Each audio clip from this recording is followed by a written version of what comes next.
मई 1992 को अमरदीप न्यूज में एक ऐसा आर्टिकल छपा जिसकी वजह से अजमेर कई दिनों के लिए बंद हो गया।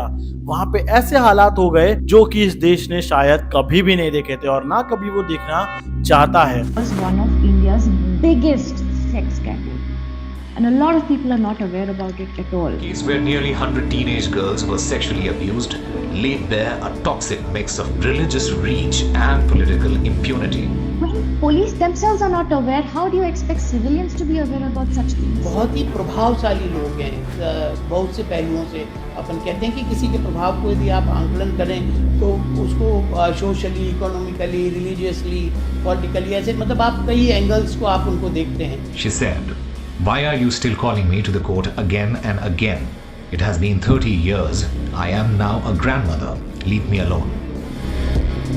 और क्यों ऐसा हुआ कि उसी आर्टिकल के छपने के कुछ महीनों बाद उस आर्टिकल को छापने वाले मदन सिंह जी को जब वो रात में अपने ऑफिस से घर जा रहे थे तो एक सफेद रंग की ओमनी उनका पीछा करने लगी। और जैसे ही मदन सिंह ने पीछे मुड़ के देखा, उस गाड़ी के ड्राइवर वाली सीट के बगल वाली सीट में से एक आदमी अपना हाथ बाहर निकाल के उनके ऊपर गोली चला देता है और उस गोली से इंजर्ड होके मदन सिंह पास में ही एक नाले में कूद जाते हैं। और तब उनको वहां से लोग किसी तरह बचा के हॉस्पिटल में एडमिट करवाते हैं। तो उसके 2 दिन बाद हॉस्पिटल में भरे हुए लोगों के बीच में 3 लोग आते हैं और मदन सिंह जी को जान से मार देते हैं। ये मदन सिंह जी के ऊपर दूसरा हमला था। तो ऐसा क्या हुआ, ऐसा क्या था उस आर्टिकल में, और क्यों अजमेर शहर फेमस तो है पर 1992 में एक गलत रीजन की वजह से। चलिए जानते हैं इस वीडियो में। तो सबसे पहले आप सभी का स्वागत है मेरे इस चैनल पे। हम इस चैनल पे क्राइम, कॉन्स्पिरेसी और हॉरर स्टोरीज अपलोड करते हैं, तो चैनल को सब्सक्राइब करो और जाके देखो। अजमेर एक बहुत ही सुंदर जगह है, पर 1992 में उस सुंदर जगह को मानो किसी की नजर लग गई। सूफिया कॉलेज नाम का एक स्कूल था अजमेर के अंदर, जहाँ पे गरीब घर की लड़की से लेके उस शहर की सबसे पहुंचदार और रसूलदार घरों की लड़कियां भी पढ़ती थी। वो एक ऐसा स्कूल था जहां पे सिर्फ और सिर्फ पढ़ाई को प्राथमिकता दी जाती थी। वो एक कोएड स्कूल नहीं था, मतलब वहां पे सिर्फ और सिर्फ लड़कियां पढ़ती थी। इस वजह से वो स्कूल 2 चीजों में फेमस हो गया था। पहला, उसकी पढ़ाई के लिए, तभी तो वहां पे हर इंसान अपनी घर की बेटी को बेचना चाहता था, क्योंकि वो स्कूल पढ़ाई को एकदम ज्यादा हाई सोर्स मानता था। और दूसरा रीजन था क्योंकि वो एक गर्ल्स कॉलेज था। इस वजह से वहां पे छुट्टी के टाइम पे और सुबह स्कूल जाते टाइम पे मर्दों की और लड़कों की भीड़ और आंखें जमा रहती थी। पर ऐसा एक दिन क्या हुआ कि वो स्कूल हमेशा हमेशा के लिए काली किताब के पन्ने में दर्ज रह गया। तो होता ऐसा है कि अजमेर के अंदर जो सूफिया स्कूल था, वहां पे एक लड़की पढ़ती थी 16-17 साल की,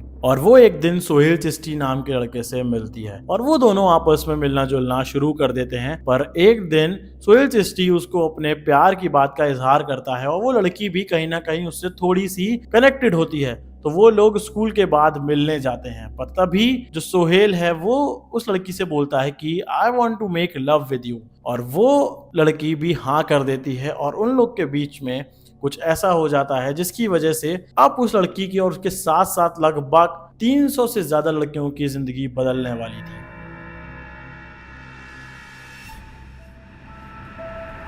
तो होता यह है कि जब सोहेल चिश्ती और वो लड़की मिलती है, तब सेक्स करने के बाद वो सोहेल अपने कैमरे से उस लड़की की कुछ तस्वीरें खींच लेता है। और ये 1992 की बात है, उस समय डिजिटल कैमरा नहीं आया था इंडिया में सबके पास। तो वो एक फिल्म वाला कैमरा होता है जिसमें वो उस लड़की की 5-6 फोटो खींच लेता है और उस लड़की को तब उस समय वहां से जाने देता है और खुद भी वो कैमरा लेके सीधा उसको डेवलप कराने के लिए चला जाता है। डेवलप मतलब उस कैमरे में रील पड़ती थी, तो वो रील के ब्लैक एंड व्हाइट जो नेगेटिव्स होते थे उनको हम एक स्टूडियो में देते थे और वो स्टूडियो वाला उनसे हमें कलर फोटो की हार्ड कॉपी निकाल के देता था। और यही शायद सबसे बड़ी गलती हो गई थी। और वहां से शुरू होता है इंडिया का सबसे बड़ा सेक्स स्कैंडल रैकेट। तो जब सोहेल अगले दिन उस लड़की से मिलता है, वो उससे कहता है कि अगर अब तुम मेरी बात नहीं मानोगी तो मैं ये फोटो सारे स्कूल के साथ साथ पूरे अजमेर में फैला दूंगा। पर सोहेल को भी नहीं पता था कि उसके पीछे से जहां पे उसने वो फोटो डेवलप कराई थी, उस डेवलप स्टूडियो ने भी वो फोटो के प्रिंट्स अपने पास रख लिए थे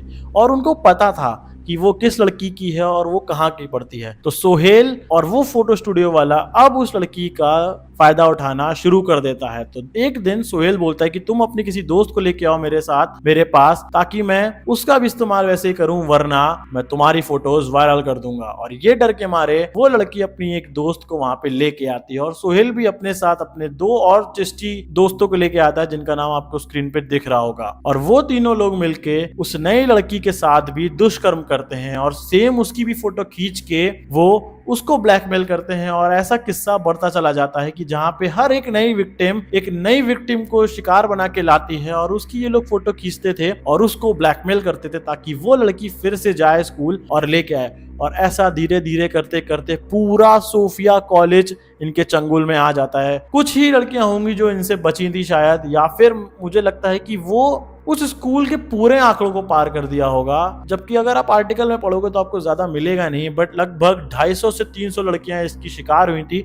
और सब सिर्फ सोफिया कॉलेज की नहीं, बल्कि जो सोफिया कॉलेज में पढ़ने वाली लड़कियां जो शिकार हुई थी उनकी भी कुछ दोस्त जो दूसरे कॉलेज में पढ़ती थी वो भी इन 3 चिश्ती दोस्तों की शिकार हो गई थी। अब साथ साथ में वो जो फोटोज बाकी लोगों में सर्कुलेट हुई उस स्टूडियो वाले की वजह से, जो आम लोगों में भी पहुंची, इवन बड़े बड़े लीडर्स पॉलिटिशियंस के पास भी वो फोटोज पहुंची, और वो सब भी इस स्कैंडल में अपना हाथ साफ करने लगे। वो भी उन लड़कियों को ब्लैकमेल करने लगे और बीतते बीतते 1 साल के अंदर 250 में से ना जाने कितनी लड़कियों ने सुसाइड कर ली, या फिर कुछ उसमें से वहां से चली गईं और कुछ उनके शिकार बनती रहीं। और इतना ही नहीं, आज भी कई सारी लड़कियां उस टाइम की ऐसी हैं जिनको ये डर है कि कहीं उनकी फोटो वापस से सामने ना आ जाए। और वो स्कूल इतना ज्यादा पॉपुलर हो जाता है गलत कारणों की वजह से कि जब अजमेर में उसके बाद लड़की का रिश्ता देखने जाते थे तो वो ये नहीं पूछते कि लड़की करती क्या थी, कमाती कितना है, पढ़ी लिखी है कि नहीं, बल्कि ये पूछते थे कि कहीं वो सोफिया कॉलेज में तो नहीं पढ़ती थी। उन लड़कियों की फोटो सर्कुलेट हो गई तो हर कोई इंसान, मतलब सूरज की लाइट के नीचे जो भी इंसान था जिसके पास वो फोटो थी, वो उन लड़कियों को यूज कर रहे थे, उनके साथ दुष्कर्म कर रहे थे। काफी लड़कियों ने सुसाइड कर ली थी। पर तभी ये फोटोज घूमते फिरते एक फोटोग्राफर और उसके दोस्त के पास पहुंचती है, और वो फोटोग्राफर और कोई नहीं बल्कि मदन सिंह होते हैं, जो अमर ज्योति न्यूज़पेपर में काम कर रहे होते हैं। पर जब वो ये देखते हैं कि उनका दोस्त, जो कि खुद एक ऐसा इंसान है एक न्यूज के प्रोफेशन में जहां पे हमें सच्चाई दिखानी चाहिए, उस जगह पे ना होके वो खुद ये कह रहे हैं कि चलो हम भी उन लड़कियों का फायदा उठाते हैं, तब मदन सिंह जी ने अपनी गट फीलिंग को ऊपर रखते हुए अपनी बहादुरी से मई में वो आर्टिकल अमर ज्योति न्यूज में प्रिंट कर देते हैं उन रियल कल्प्रिट्स के चेहरे के साथ। और उसी के अगले दिन पूरा अजमेर मानो बंद हो जाता है, क्योंकि जो चिश्ती दोस्त होते हैं उसमें से जो सोहेल होता है वो एक बहुत ही ज्यादा इन्फ्लुएंशियल और पावरफुल फैमिली से बिलोंग करता है। इवन अजमेर में आज भी उनका नाम काफी ज्यादा फेमस है, और इस स्कैंडल की शुरुआत करने वाला आदमी वही था। जब एक दिन मदन सिंह जी अपने ऑफिस से अपने घर जा रहे होते हैं तो उनके पीछे पीछे एक व्हाइट कलर की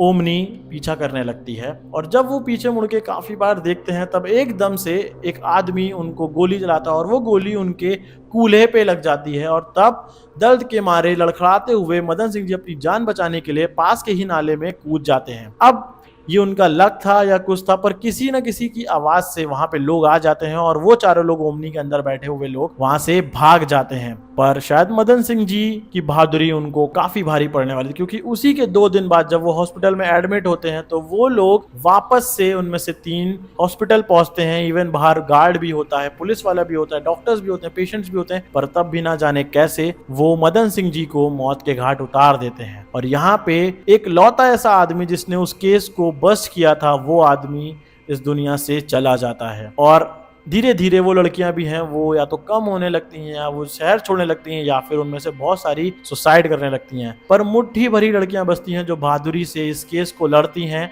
और उन इन्फ्लुएंशियल फैमिली के चिराग जो चिश्ती के 3 दोस्त हैं उनके अगेंस्ट लड़ती रहती हैं। और सिर्फ चिश्ती ही नहीं बल्कि जिसके पास वो फोटोज थी उस हर एक आदमी ने सोफिया कॉलेज की उन लड़कियों का बहुत ही ज्यादा यूज किया था। कई फैमिली ने तो इस वजह से भी रिपोर्ट नहीं करी, क्योंकि जो सोहेल चिश्ती था वो काफी ज्यादा गलत रीजनों की वजह से फेमस था, क्योंकि उसका नाम बहुत बार ऐसे केसेस में आया था जहां पे उसने बहुत मार कुटाई मार पीट करी है और इवन लोगों को धमकाया भी है। तो उसकी डर की वजह से कोई भी फैमिली अपने आगे का ये सोच के कि भैया उनके बच्चों का क्या होगा, वो कहाँ पे जाएंगे, इस वजह से कभी भी आगे नहीं आए। पर फाइनली 6 साल लगते हैं और बाकी सारे कल्प्रिट्स में से 18 की तो फोटोज का उनकी शिनाख्त हो जाती है और बाकी सबको कोर्ट ये ऑर्डर देता है कि जो जो इस केस में कल्प्रिट है उन सबको उम्र कैद दी जाएगी। पर आपको सबसे ज्यादा हैरानी इस चीज की होगी कि जो सबसे मेन इसका विलन होता है सोहेल चिश्ती, वो बच जाता है कानून के फंदे से। वो अपने आप को मूवी की ही तरह पागल साबित कर देता है। वो हरकतें ऐसी करता है कि कोर्ट में कोई भी उसको देख के बोलेगा कि इसकी मेंटल स्टेबिलिटी हिली हुई है और ये मानसिक रूप से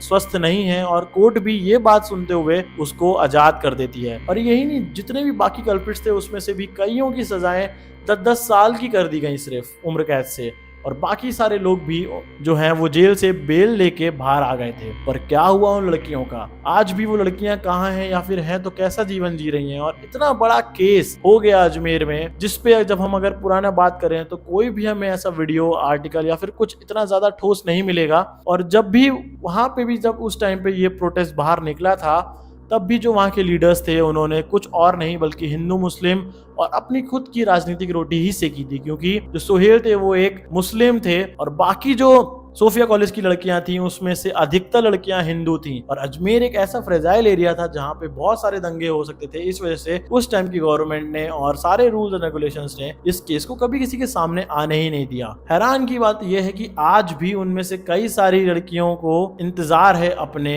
जस्टिस का। पर सोहेल 2007 में आराम से बाहर घूम रहा था और काफी ज्यादा और लोग उससे डरने लगे और ज्यादा उसकी पावर बढ़ गई। तो ये थी कहानी इंडिया के सबसे बड़े सेक्स स्कैंडल। और अब वीडियो को यहीं पे खत्म करते हैं, पर उससे पहले दोस्तों, आप सब इस चैनल को इतना प्यार दे रहे हो, जाके वीडियोस देखो। पर बहुत सारे लोग इस वीडियोस को देखने आते तो हैं पर चैनल को सब्सक्राइब नहीं करते हैं। प्लीज सब्सक्राइब करो ताकि मैं और अच्छी वीडियोस के लिए मोटिवेशन लूं जाके। अगर आपको रिव्यू डालना है, स्टोरी डालनी है, तो आप नीचे कमेंट कर सकते हो। अच्छी लगे तो एक दिल छोड़ देना या फिर जो भी आपके मन में करे वो कमेंट कर देना, और बस सब्सक्राइब कर देना और लाइक कर देना। तब तक के लिए स्टे सेफ, बी हैप्पी। जय हिंद, जय भारत।